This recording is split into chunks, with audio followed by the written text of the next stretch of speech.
The Honda CB650R. Wow. What a machine. I'm test riding this bike. I've been riding her for a whole 10, maybe 15 minutes.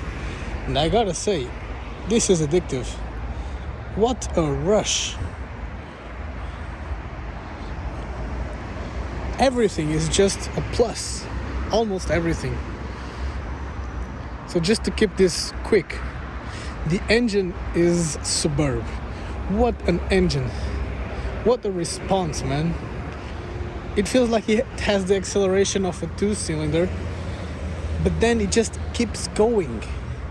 And halfway through the revs, it feels like something else kicks in and she just gives it even more. What a machine.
The mix of clutch and the gearbox is amazing. I mean, I can barely feel when the clutch kicks in, when it grabs or when it releases. It's just so smooth. And the gearbox as well, going from first to second to third, and then going back down again with the slip clutch or slip assist clutch like they call it.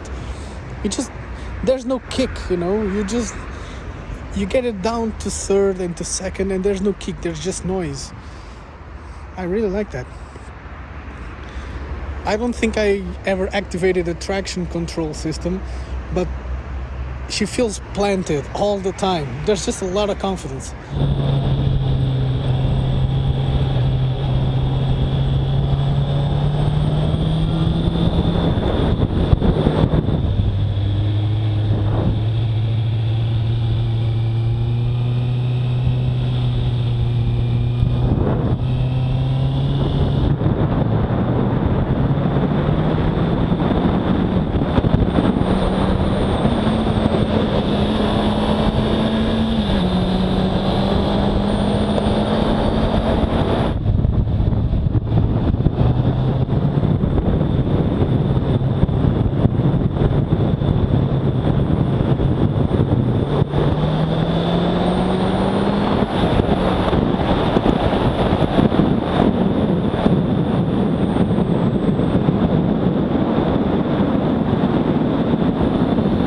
These seem to be very, very good tires. This Metzeler Tech 01, I think that's what they are.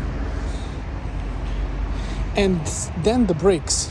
I mean, the front brake or the front brakes are fantastic. They brake too much. They really do. They brake a lot.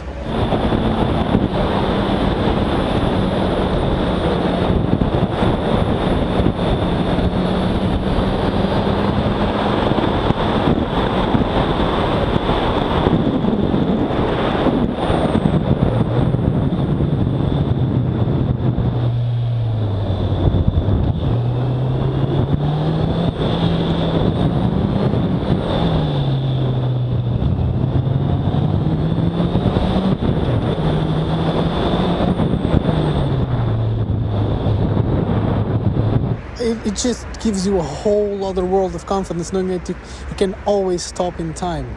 Always. The rear one is not so good. Even on the, well, you only use it for small maneuvers, right? Slow speed maneuvers, and you feel like you needed a lot more. It gets the job done, but just barely, just barely.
Especially compared to the front ones. I mean, I believe there will be some less experienced people that will simply go biased for the front brake when they should be using the rear one, because on this bike, the rear one will not cut it most of the times. Well, she couldn't be perfect, right? Something had to be less than great.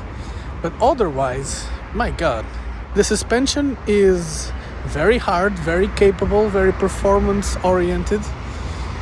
It ought to be a little more comfortable with cobblestone roads and with potholes and whatnot.